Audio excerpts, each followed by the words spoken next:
Let's face it, if you're a man, then you are probably dealing with problems and challenges with women. Now, I've got some good news and some bad news for you. Your success with women literally boils down to one thing. The bad news is, if you don't have it, nothing else will work. All of the money, good looks, and all of the best pickup and game skills out there will fail without you mastering this one thing. And that one thing is frame. The answers to ending your pain and suffering and to start living an amazing life with women is just one click away. Click the link and let's get started. Are you tired of your face being weak and beta and everyone always wanting to punch it? Well, there's not much I can do about that, but maybe Chad's face scrub can help. It has been crafted for men with all natural ingredients and without the nasty testosterone disrupting chemicals that will eventually turn you into a little man girl. So, whether you need to take a punch or steal someone's girlfriend, or just stay fresh as you go through the rigors of daily life as a man, Chad's is your brand. Order from my link in the video description to help support the channel.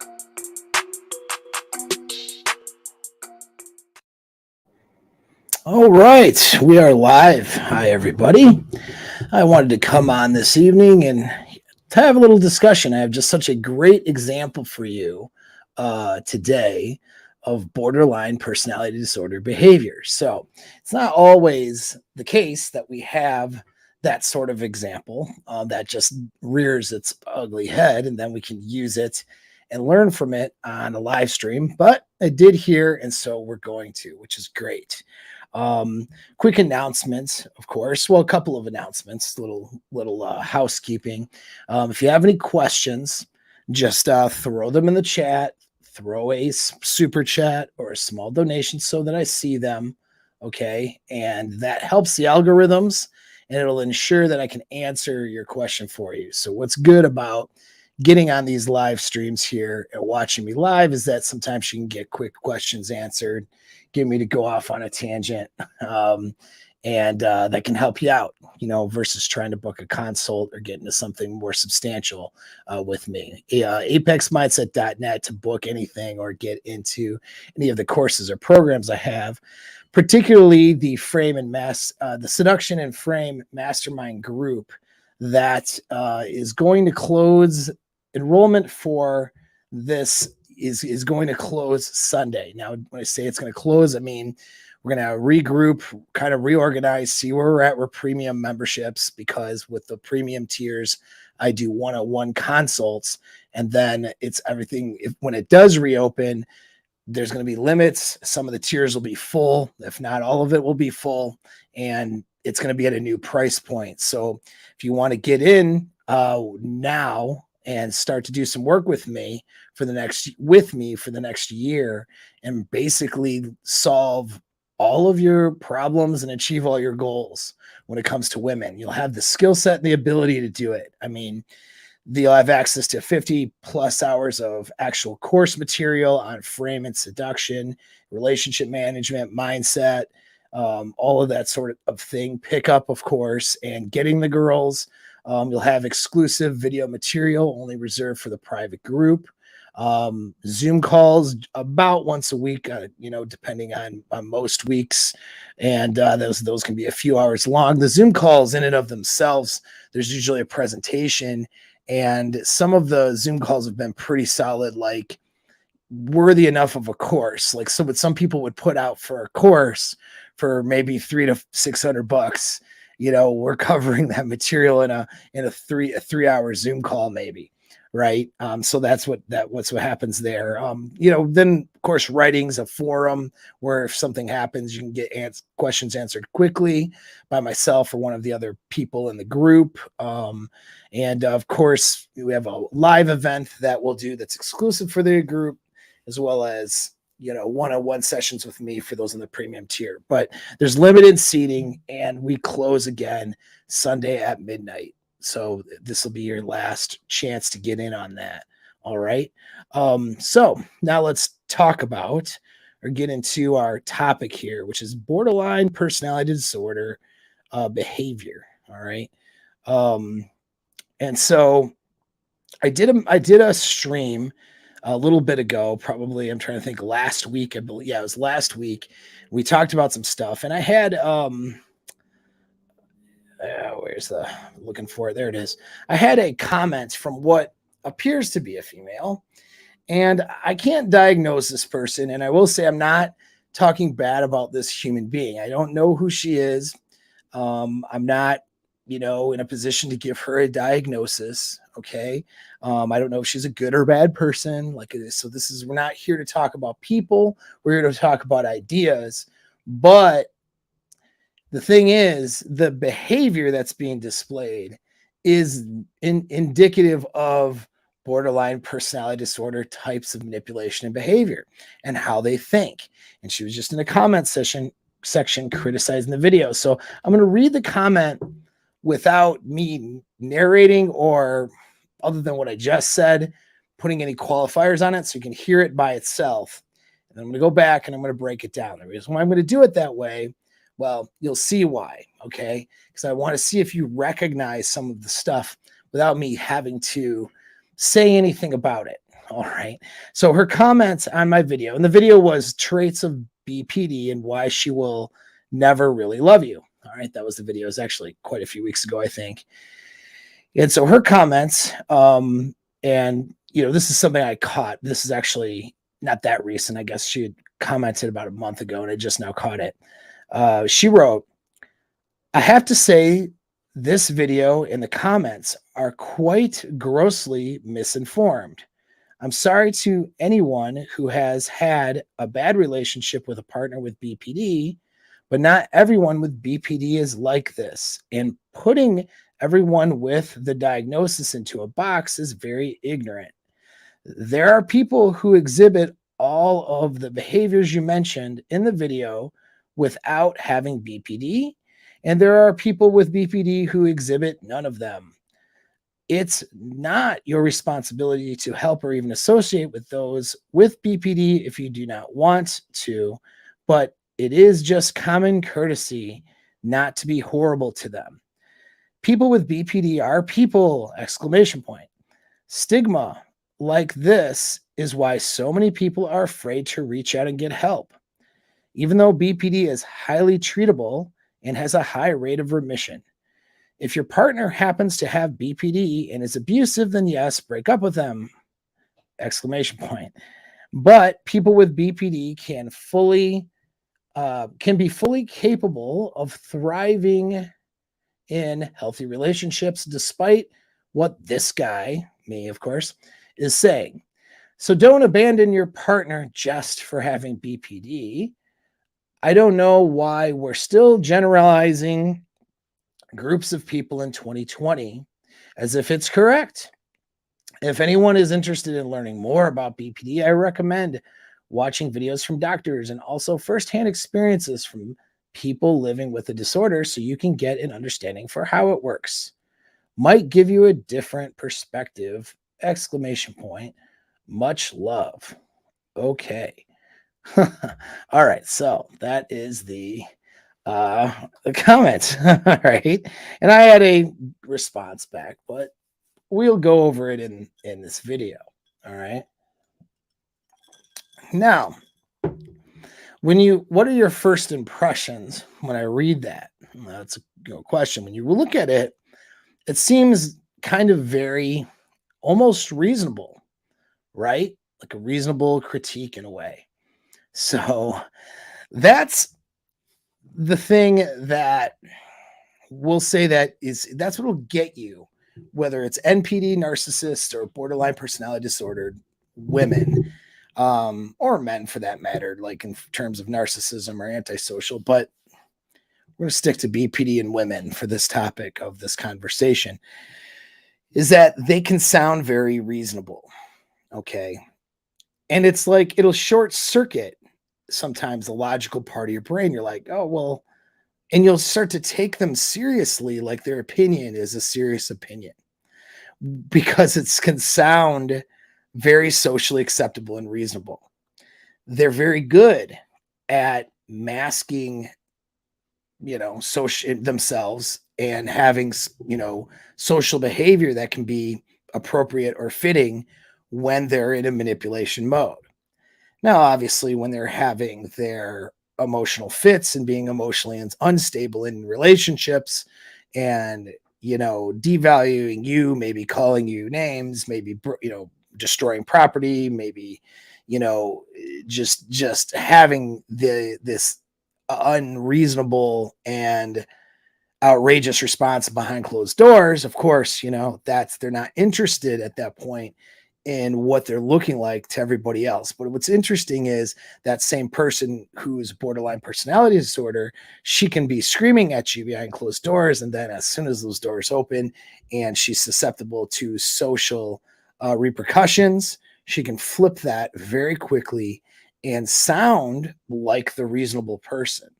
This has gotten many guys in trouble, guys that I've worked with, in fact, even with authorities and with the police, stuff like that, where she'll create a massive conflict and even create a physical conflict.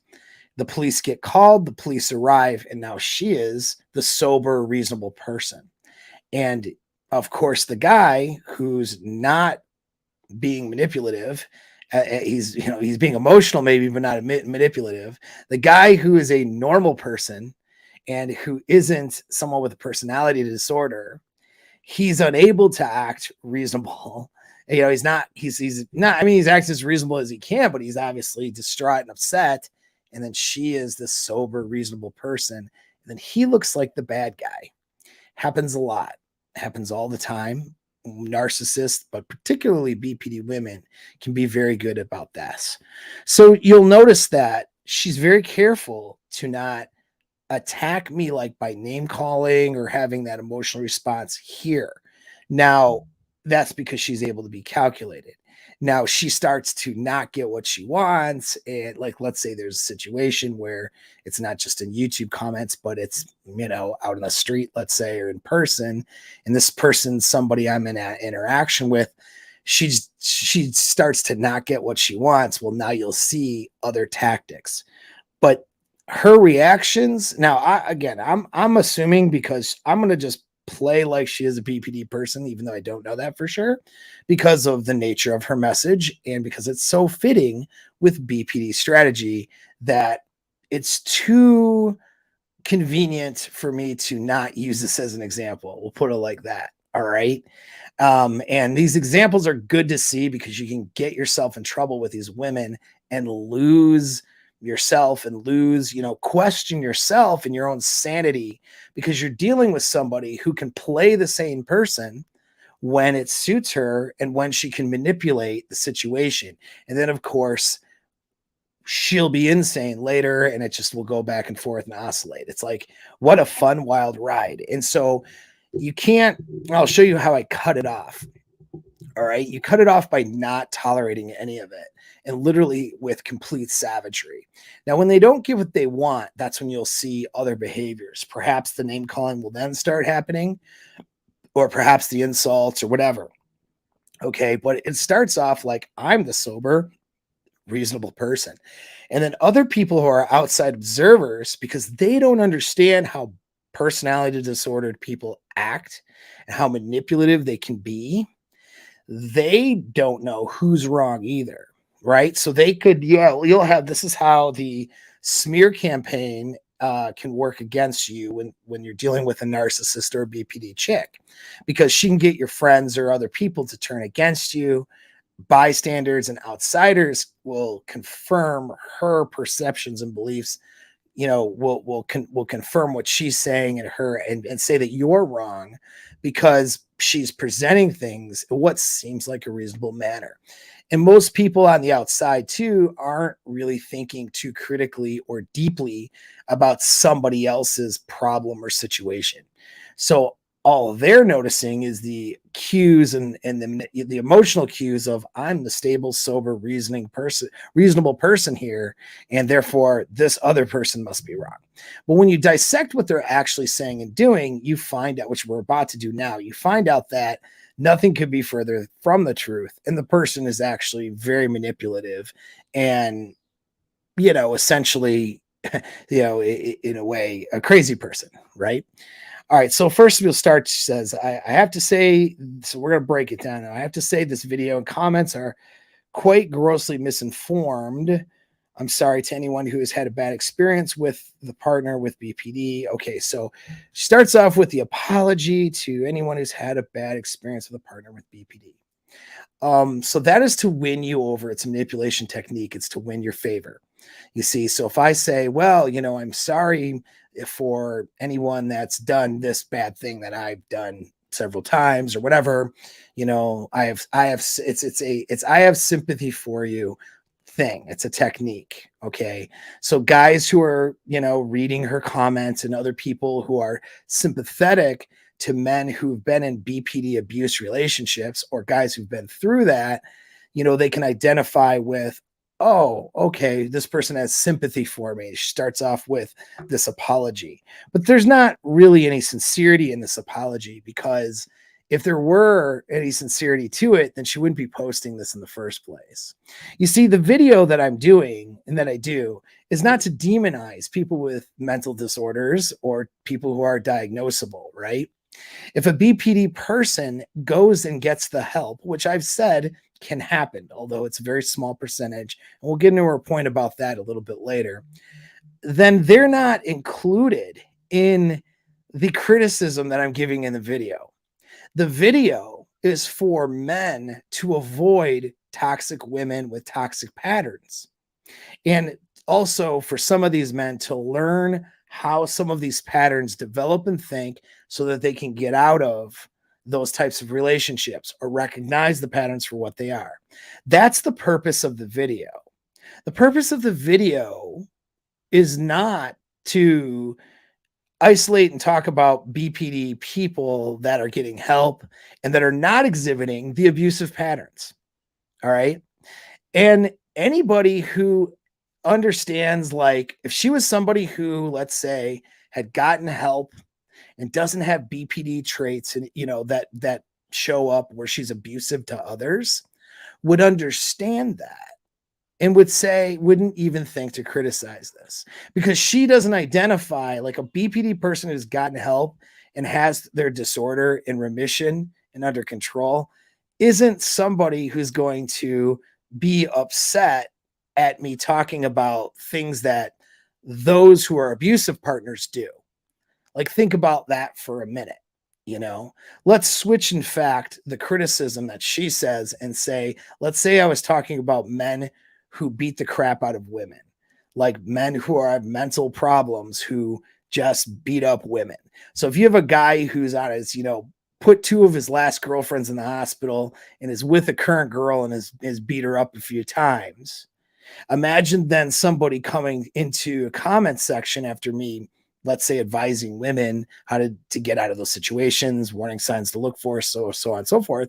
Imagine a guy coming in the comment section then saying, well, not all guys who've beat up women are bad people, and some of them need help, and there's a lot, and start defending that person. You would be like, what the hell is wrong with this person, right?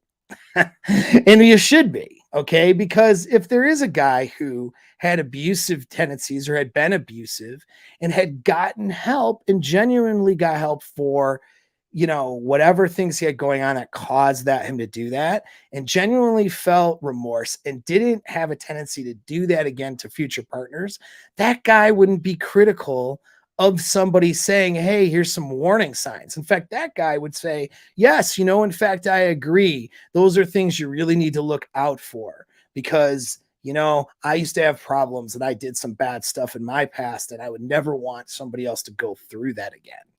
You see what I'm saying? Like, if that guy was really somebody who was a changed man who had maybe a previous history of violence and domestic violence, he wouldn't be defending other people who do domestic violence. He would instead be saying, yes, these are things to look out for. Make sure you don't get in those things, in those situations, knowing that the criticism no longer applies to him because he's gotten help and isn't that person anymore. And he also understands, though, that his past matters, His history matters, and there are consequences to actions. And so, for every girlfriend that guy gets into it with, at some point, it's going to have to come out that he had abusive tendencies and some mental issues. And that girl's going to have to sit with that and decide if she wants to be with him or continue with him, right? That is the consequence he has to what he's done in the past, regardless of the reasons why. All right. But you'll notice this is a very victim minded approach to BPD women, you see, because there's no personal responsibility. There's no thought of, yeah, you know what? Because we're not talking, what's diminished here, oh, we've had bad experiences. Excuse me, bad experiences. There are guys that have had physical violence against them, have had women put them through and put them in situations to be in jeopardy of their physical safety, have put kids in situations that have jeopardized their mental stability, emotional stability. BPD women have created trauma for other people. Okay. Created trauma for their kids. If there are kids involved, created trauma and damage to men in their lives, created trauma and damage to family members, friends. And to say, oh, well, if you had a bad experience with the BPD woman, I'm sorry for that, is a bit diminishing. Don't you think? Right? But that's just like them, isn't it? And I want you guys to see it for what it is, because when I read it, it doesn't sound that bad. It sounds pretty reasonable. But when you dissect it, you're like, what the fuck? All right. And that's exactly what you need to do in your relationships and when you're dealing with women, because they'll present shit. And it's just like, am I in the twilight zone? Right? What is going on here? You'll start to question yourself and your own sanity. And they'll do it in such a way where it seems so reasonable. Even other people who aren't, again, deep diving or thinking too hard about it will just go, yeah, well, and then they may not even agree with you. And you're sitting there going, what is wrong with me here? What's wrong with this picture? It feels wrong, but you're not sure why, because you're just not sure how to dissect it. So here's how you dissect it. You have to get to the root of the problem, what they're actually saying. And so what she's actually saying so far from what I've read is, sorry if that happened to you, but they're not all like that. Oh, hey, sorry, girl who got beaten within an inch of her life and ended up in the hospital. But, all guys who beat the crap out of women aren't like that guy. Wait a second. Well, what are we saying here? You see, and I put that because it's so socially acceptable to demonize men, even guys on a men-oriented channel where most of my audience is men, and it's men trying to do better with women. It still feels better for me to talk about men beating the crap out of women versus a woman abusing a man. It just does, it's just the way it is, the way we're wired, and it's the way we're socially conditioned. But that's the example I have to give. And of course, any women that come across this channel or this video, well, they can look at that example too and maybe start to begin to understand. But yeah, so these women are abusive and create trauma and damage for people. It's a lot. It's not just a bad experience. Okay. Sometimes there are guys who have problems for years, end up in my office, so to speak, on a consult with me, and we're trying to undo problems because of relationships they've had with these women. So that's diminishing greatly the effect of what these women can do and the effect of these women on a guy's life, that potential damage. And so that's what you'll see. She's trying to sound sympathetic, but really what she's doing in the process is diminishing the effects. I hope you guys can recognize how really sinister and manipulative that is. And they will do that in arguments with you. They'll diminish the effects of what they've done through their language and sound very reasonable and make it seem like it's no big deal. They have and they do it such a way where they're trying to make it seem like they understand, they have empathy, and they absolutely don't. They're only using that language in order to manipulate the situation and for you to overlook the heart of the matter, right? And to agree with their side and to really come into their frame and change your own reality and how you're perceiving and thinking things. All right. Okay. And so then she says, yes. So Sorry if you had a bad experience with a partner with BPD, but not everyone with BPD is like this. And putting everyone with this diagnosis into a box is very ignorant. There are people who exhibit all of the behaviors you mentioned in the video without having BPD. And there are people with BPD who exhibit none of them. Okay, so once again, we're now diminishing. It's this idea of, yeah, like I'm going to use exceptions as the rule and exceptions as the norm. There's people who don't have a diagnosis, but maybe did some of the things you mentioned. So really everything is just sort of blank slate equal, and there is no standard and there is no predictive framework because, right, because there's an exception somewhere. And this is the kind of logic and reasoning that these types of people and manipulative people do. All right. The things that I mentioned in my BPD videos are dead spot on for what BPD women do and the patterns that they exhibit in relationships when they're being abusive partners. Okay. And I've had clinicians and PhD psychologists and people who are experts in that field comment on my videos, hit me up privately and tell me, wow, you've done a really thorough job of explaining this in a way that I've not heard explained before. But this matches my clinical experience. This matches my work with these types of people. This matches my work with men or with women who were in these abusive relationships. So I know what I'm talking about. All right. I know that when I write and when I talk about this stuff, I am talking about it in a way that makes sense and that people understand. All right. And this is, but yes, it's all a wash. It's all a wash. Yep. Donald J. DeMarco. I like your name. It's funny. It's all a wash, right? Oh yeah. It's all the same, right? It's not the same. Okay. And so again, it's to diminish what I'm saying so that we can, if we can diminish it and make there be no standard whatsoever of predictive framework and no patterns and just say, oh, it could be anything. Well, now, of course, nobody has BPD, right? I mean, like nobody has a problem. And in fact, they can all you can just be in these relationships with these women and it'd be just maybe fine, maybe not fine. It's like, it's a way to get you to basically continue in a relationship with somebody who is like this because, well, let's just diminish all the facts and make it like, oh, even like everything's just fine.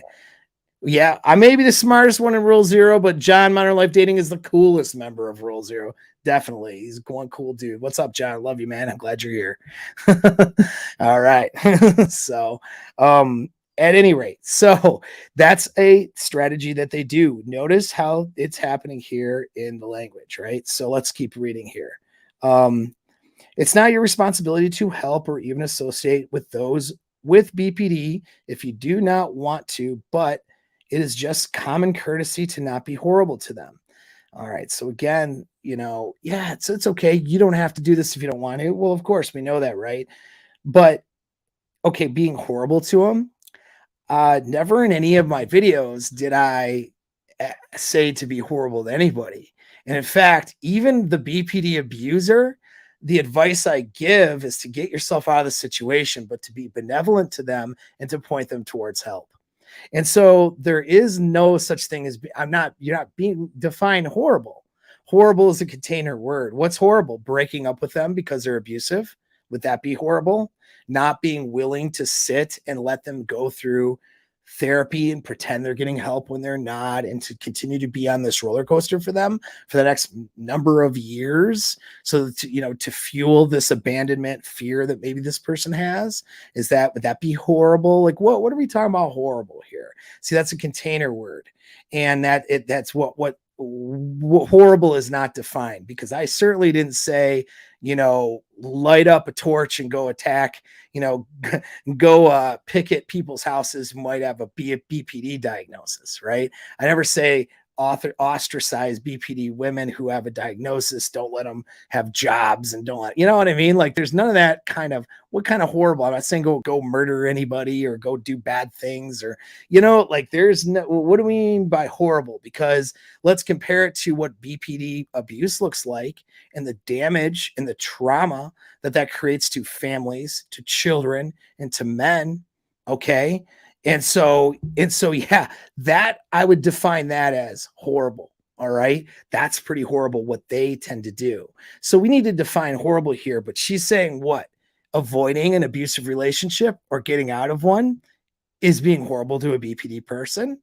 You see what I mean? But the way the language is presented, it's designed covertly to touch and tickle the part of you that would feel guilty. Because if you're in a relationship with someone like this, and you're like, man, like I am on a roller coaster in hell right now, and I need to get off this ride.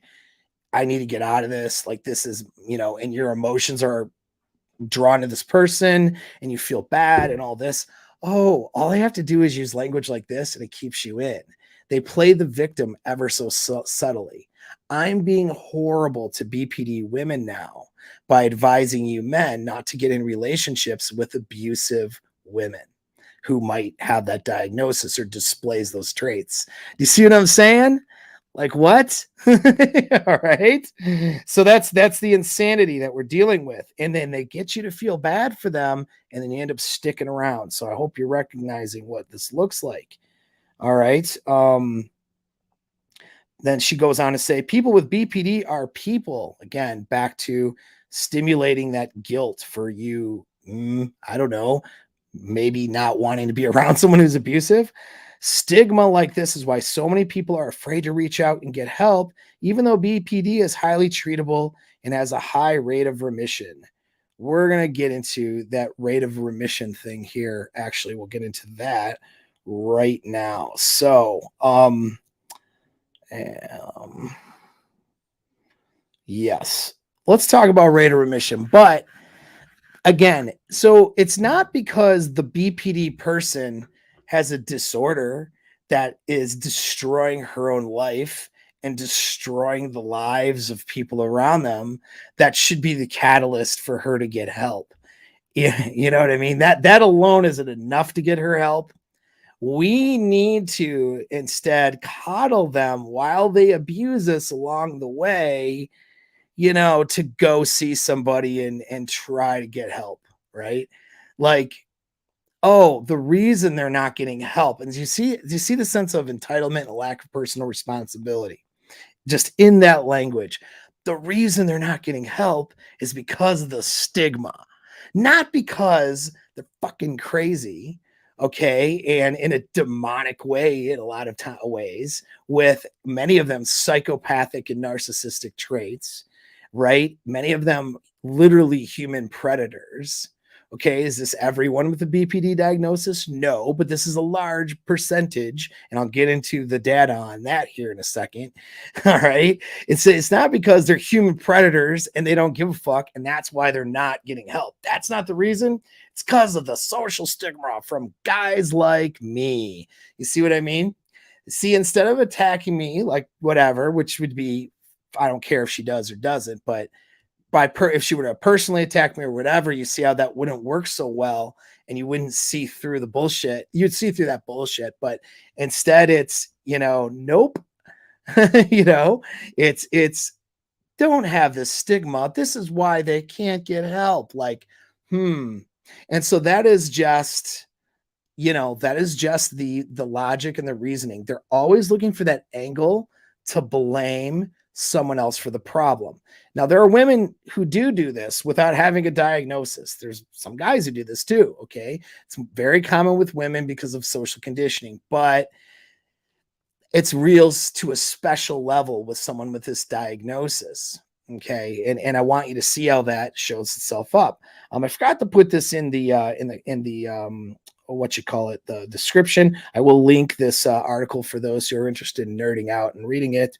But something from Psychiatric News said remission is common in BPD, but good functioning lags. Okay, so what do we mean by remission? So when you got to look at, they say, oh, there's a high percentage of remission, meaning that, okay, the traits kind of subside and they can be somewhat normal. Well, first of all, it's self-reported, right? So this women going into the psychiatrist or psychologist office and saying, I'm better now. Okay. And this is why the range they give for remission is 30%, which means only 30% who seek out help get better, meaning showing signs of being better through remission in some studies, to as high as 90%, over 90%. All right. It's like, well, wait a second. Let me find that number here. Looking at it. Yeah, so that's fine. Yeah, as low as well, it's not even written in this one, it's in a different one. But yeah, as low as 30%, as high as 90%. Well, that's a pretty big range, don't you fucking think? Right? Wow. So wait a second, our data could mean like only 30% get better with help, or maybe 90% get better with help, somewhere in between this big gigantic effing number. Yeah, the reason why, again, is because they're not actually getting better. They're just reporting that they're getting better. And there's a difference between reporting that you're getting better and actually getting better. So BPD people and narcissists as well have this unique talent for being able to fake that they're getting help and fake that they're doing better when they're absolutely not. They're very talented at masking progress or whatever, like, oh, I'm getting help, I'm working on it, oh, I've gotten into therapy. Like, they'll get into the BPD woman that you were with will get herself into therapy, right, and never tell the therapist what's actually going on, and will do so, and then you get, because they're not telling the truth in therapy, they'll get more support and more fuel and ammo for their crazy interpretation of the world. They're not rooted in reality interpretations that's being masked by their disorder, gets presented as real because they're very good at manipulation to a professional. And then they don't even report, right? And then the ones that report that they get the diagnosis, again, there's so many of them are self-reporting. We're not looking at what in most of these things, until this study came about, they're not looking at actual results in the outside world. They're only looking at what they're reporting on the 9 traits. And so if they say, no, I feel pretty good, I don't feel that abandonment thing, and my relationships are pretty stable. Okay, yeah, today they're stable, but 2 days ago they weren't. You see what I mean? So it's always very fleeting. It's within a time frame, and there's 9 traits for borderline personality disorder, and they can self-report that things are fine or things are good or whatever, and they could absolutely not be good. There's no follow-up for most of these counselors and most of these studies to talk to people in their lives to really get a picture as to whether or not they're better or not. It's very difficult to figure that out. Not to mention, these numbers are just referring to those who go seek help and end up in a study. So there's the problem. It's the same problem you run into with narcissists, is they don't think that anything is wrong with them, most of them. So most narcissists, clinically diagnosed NPD people, most BPD women, they don't have the capabilities of getting any better because they don't even see that they're the problem. They see that everyone else is the problem. They think that their childhood and their bad experiences, which actually may be accurate, some of those things to trigger the disorder, is the reason or the fault for why they treat people like shit. It's always some other reason, and it's never them. And so why would they seek out help? The type of help that they seek out is generally them just trying to feel better about themselves for how shitty they treat everybody. Wow. Okay. So how is it helping you in a relationship with them? It's not, which is why you need to avoid that like the plague. But, she makes this erroneous statement in her comment that, they're just not getting help because of the stigma, and there's a high rate of success or a high rate of remission. That is absolutely incorrect. Okay, because the data on that isn't accurate, number one. Now, what they did though is that they looked at rate of remission for a target group, a number of people, a test sample or whatever, with what would be considered good functioning. Okay. All right. So let's see what it's a really small print here. All right. So, okay. At the 10-year mark, 249 patients remained in the study. All right. So they started out with 290, 249 remained in the study. Of the 41 patients who were no longer in the study, 12 had off themselves. They didn't use the term off themselves, but I'm using that for YouTube because they don't like the S word. 7 died of other causes.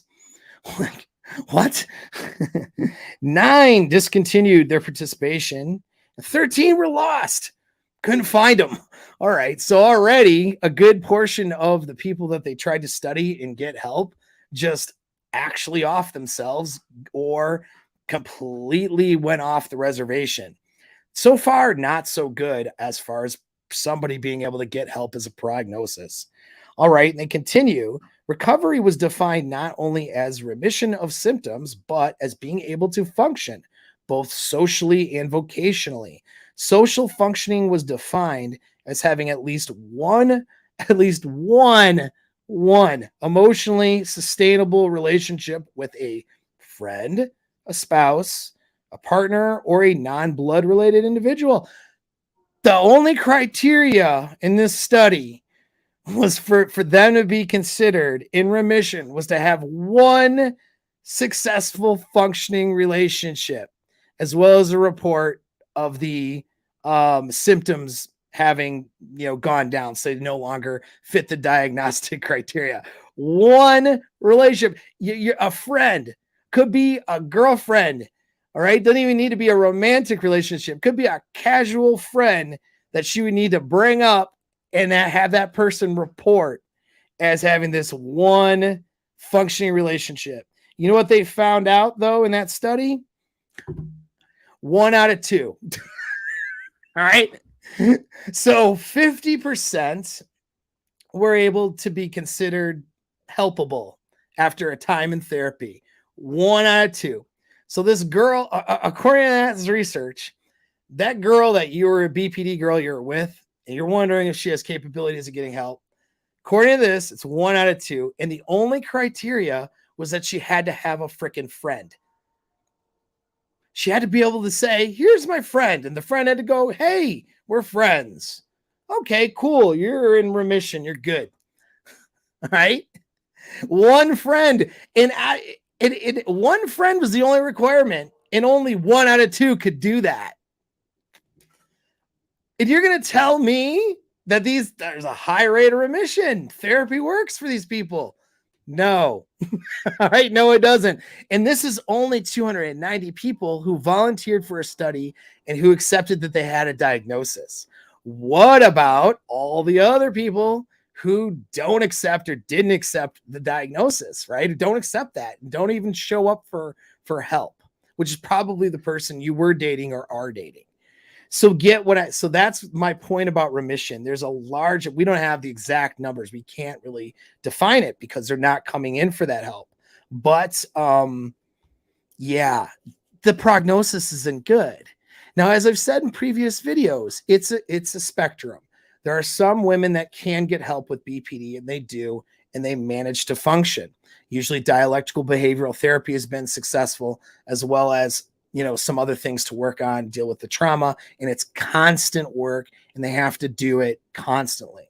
All right. But that person isn't commenting like this person did on my videos. That person would demonstrate remorse and demonstrate a sense of, okay, I've harmed a lot of people with my disorder, and I recognize that. I have remorse for that.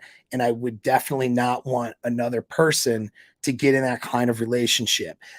That person, that small percentage, and it's not even going to be 1 out of 2 because that criteria is pretty light. I mean, we should call that criteria 1 out of 2 can have a friend. 1 out of 2 BPD women can report having a friend after years of therapy. Wow. Okay, so that's not a good prognosis for you getting involved with them all right, in a romantic relationship. The chances of them getting help and doing better in their life is very, very slim. Now, there's reports that those symptoms and stuff do go down naturally when they start to arrive or reach menopause. It's something about hormones. That just means it just goes into remission and they're less mateable and that they just maybe don't care as much and don't show up with those things. But anyway, the point is, it's not a good prognosis. Saying that BPD women don't get help because of social stigma is wrong. They don't get help because they don't think they need it. Okay. And then saying that, well, there's a high rate of success or remission is absolutely false. All right. It's pretty bleak, actually. I mean, to be able, I don't consider successful being able to report one friend after years of therapy. All right. I don't consider successful being able to lie to a therapist and say, I don't have the traits anymore. Meanwhile, you torture people in your personal relationships. Got my good friend Glenn working on Mind Dates, by the way, movie. That's going to be epic when we get it. Just dropping by to say this episode's fire. Thank you, sir. You are the best. Glenn is lifting some huge and heavy weights. He challenges me to a cigar collection competition. The coolest cigars win. Glenn has been challenging me lately to physical competitions as well as cigar competitions. So we have a lot of competitions to do next time we see each other, and I'm super excited about it. Glenn's a giant, by the way, so he's pretty good in the gym. I don't know, man. Yeah, we'll see though. Yeah, so that was just a little comment break. Thanks, Glenn. You're the man. So let's get back now to reading the rest of the message. But I hope you guys are sort of seeing how this stuff plays itself out. It was such a good example.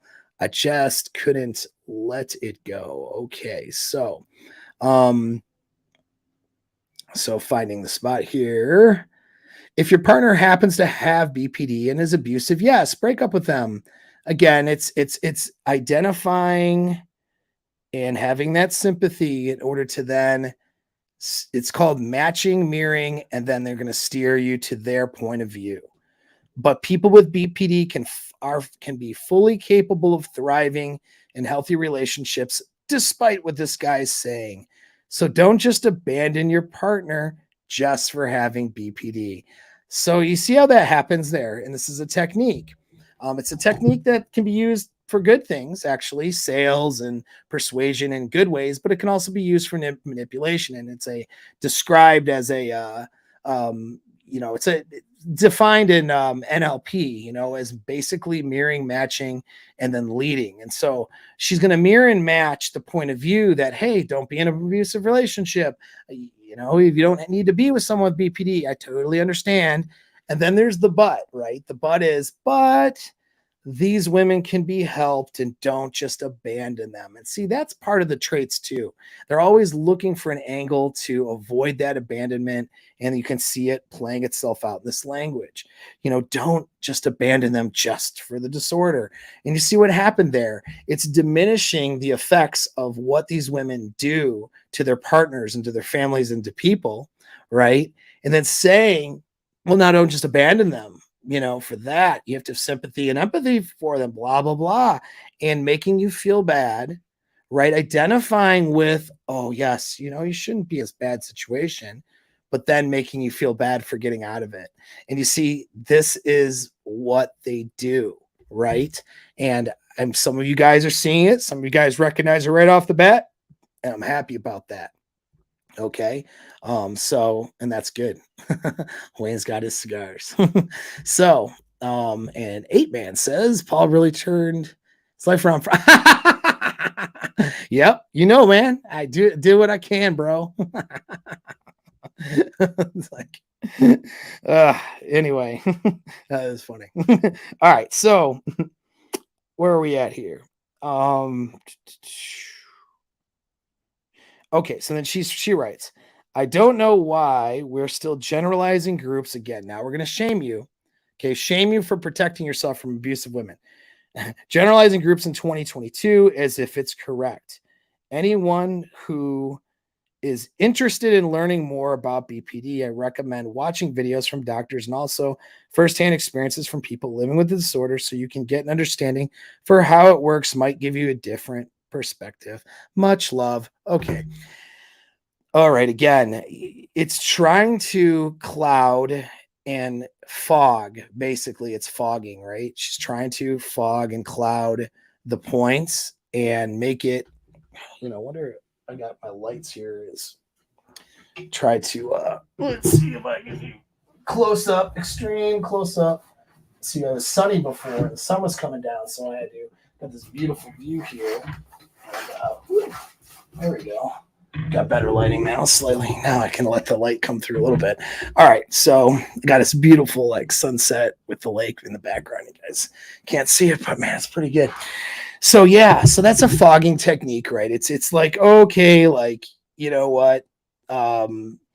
Talk to, because see, here's the thing. There's plenty of people who are on, let's say, YouTube. There's people who are sympathetic because they're people who they kind of want, you got people who are attached to people, others in these types of relationships, and they want to rationalize. I actually had a guy come on, he had asked me, and I kind of, I don't know if he still like listens or if he's listening to me, and I felt bad for the guy, but I kind of ignored it, the response. He just sent me quite a lengthy stuff.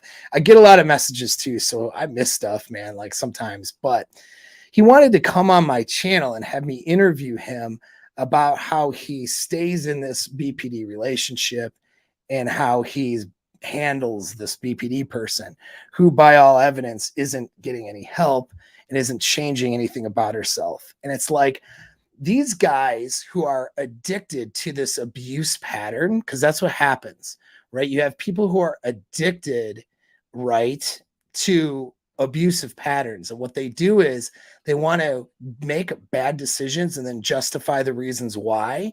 And then they want to rationalize to you why that's okay for them to do that.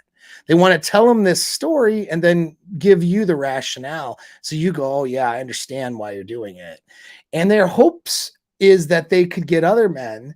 See, there's a problem though, is that guys get duped by these women all the time, and they get the emotional attachment and they feel like they can't get out of these types of relationships.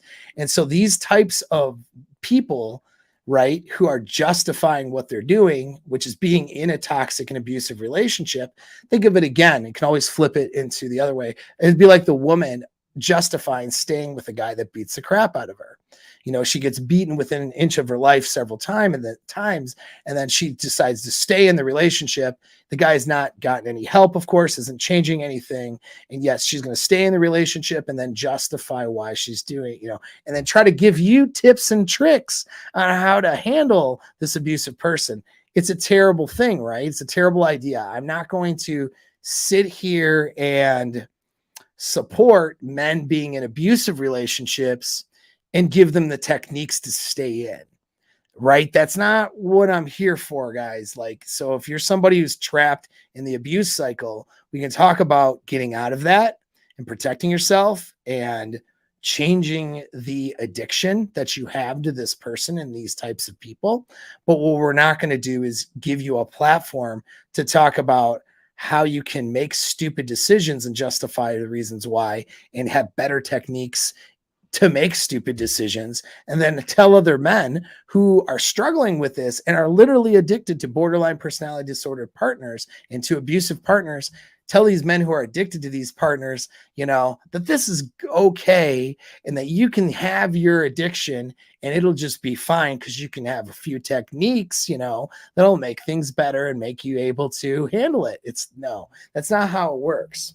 All right. It's a crappy place to be. I'm not going to help you get abused. But at any rate, there's plenty of people on the internet who will. Okay. There's plenty of people who are coming from the perspective of helping the disordered person. All right. And that's good. That's fine. Like if we're dealing with a doctor who is on the side of helping the person with the disorder, they're not going to speak so negatively that I'm speaking. Now let's look at why that is. Well, I'm not talking to the borderline personality disordered person. I'm talking to you guys who would date that person or get in relationships with them. Okay, so that's thing number one.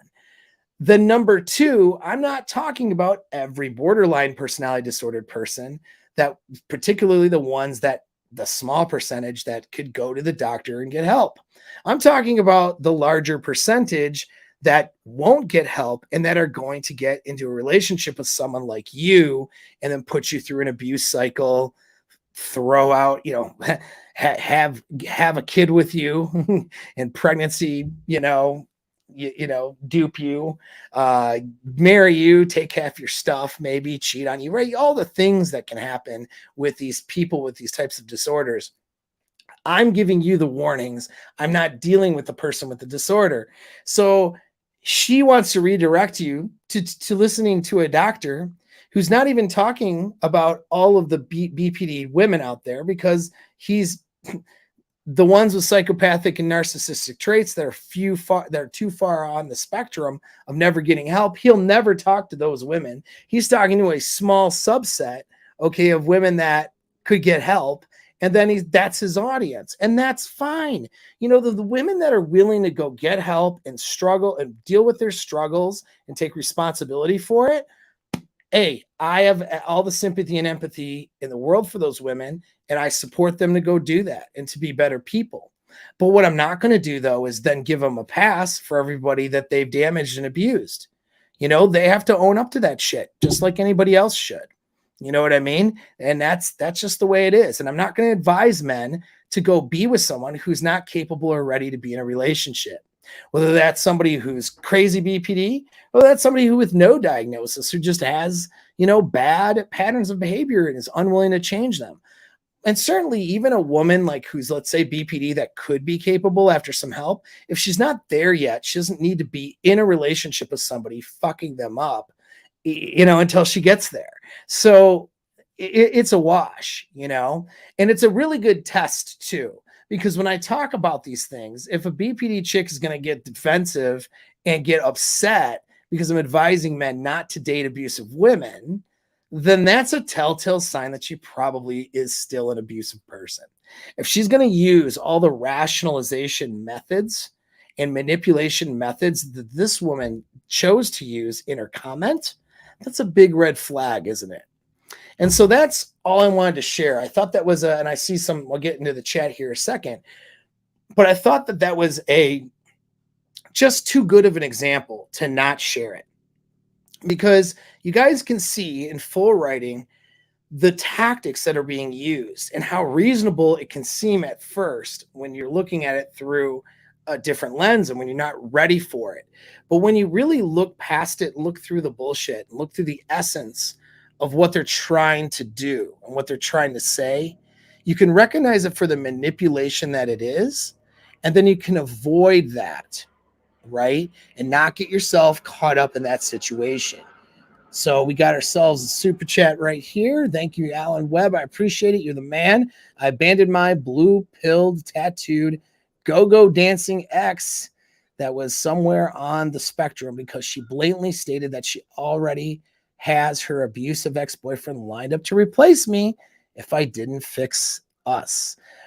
Perfect. Alan, I'm glad that you did the right thing and got rid of that, garden tool, whatever you want to call her, but you got rid of that psychotic person out of your life. Imagine that, right? Imagine a chick that you're with telling you that I got my ex-boyfriend, who, by the way, of course he was abusive, right? Because sometimes a guy is abusive, but they always report that. Everyone, they always have this long line of abusive partners somehow. It never was them that fueled the fight, that threw the first punch, that damaged the property, that caused a guy to do something or react, and then now he's abusive. It was never them. All right? It was always the guy. Anyway. And so guaranteed too, when you leave this partner, you'll be the abusive guy.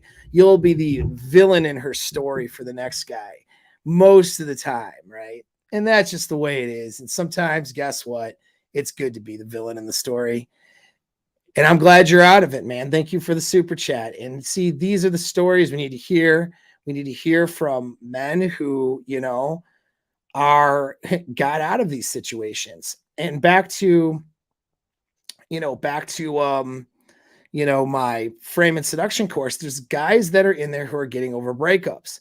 particularly if they're breaking up with someone like this or trying to sort it out.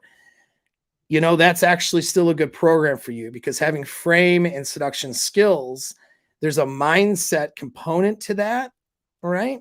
That's going to help you break and on one of the tiers, you get the mindset course along with it, where you can break that unhealthy attachment and addiction and then work on having better relationships with future partners. The big reason why guys stick around with women like this, or go to women, they might leave one, but then end up in another relationship with a very similar abusive partner. They do that because they feel like the excitement, the sex, and all of that stuff isn't going to be at a high level with a normal, healthy partner. They feel like, oh, it's almost like I have to give up this excitement, because there's the good parts of the excitement during the love bombing phase. They feel like they have to give that up in order to have healthy relationships with women. That's absolutely not the case, though, because you can have a healthy woman, and by learning seduction and frame skills, she gets to be the highly emotional, crazy in a good way person in the bedroom and with you in different situations that are good, but without the downside of them being crazy in the other way and creating drama and problems in your life. And so you can take a healthy woman and seduce her into feeling those high, strong emotions for you. That's much better and much more rewarding and much more exciting to those neuroreceptors that cause you to get addicted to the other ones than any BPD relationship you could ever be in. Okay. It's much more exciting. And why is that? Because you guys who've been through this, Alan, maybe you can recognize this yourself, is that blue-haired girl, or, that go-go dancer, or that whatever she is. These women just rinse and repeat the bullshit that they tell you. See, they're used to love bombing and bringing in guys and roping them in. You'll find out that the bullshit that they told you that made you feel special is the same bullshit that they're telling the next guy. And it's probably the same bullshit they told their ex or several exes ago. And that can be really difficult to hear for a lot of guys, even who are out of these relationships, because they feel like that was the genuine desire, situation for them. And to admit that they weren't really desired and that they were really just a tool for somebody who has a disorder, and that the person with the disorder is incapable of actually loving, caring about you, or seeing you as special because the disorder gets in the way. That's a hard pill to swallow. But when you can accept that, though, that's a good thing, because then you realize with a normal girl with healthy coping mechanisms and healthy patterns and a healthy, sense of herself, that normal girl, when she feels crazy about you in a good way, you're special. All right. When she sees you as an apex alpha, that's because she had never seen anybody else like that. She's not giving you the same rinse and repeat emotions that she's done several times over.